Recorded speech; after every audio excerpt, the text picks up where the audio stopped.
To create a rental within your Spinlister Shop web portal, once logged in, you'll make sure you're on your dashboard page. And you'll see on the left, you have 4 different choices: rental manager, payout history, settings. You're going to click on create a rental. You're then taken to the one-page landing page, similar like you would see on the kiosk.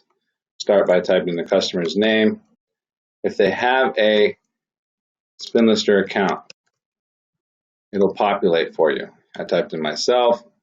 You can see that it has all my information, making it a lot easier. Otherwise, you would go ahead and type in the rest of their information, and then you would just go to add a ride.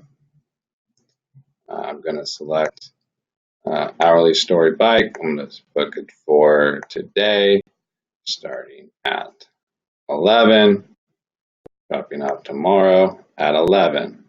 There we go. I'm going to add this ride. Credit card information is already entered, but if it would the user, you didn't go ahead and enter their credit card information. Then here you have your add-ons. If you have any add-ons such as tour, water, anything like that. The protection, I always make sure if you want to offer them the protection plan, here's where you would go to add the protection plan.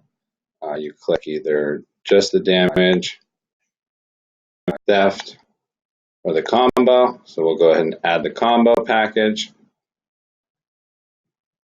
And then you can add any notes you'd like to add, and then you would just go and click book rental.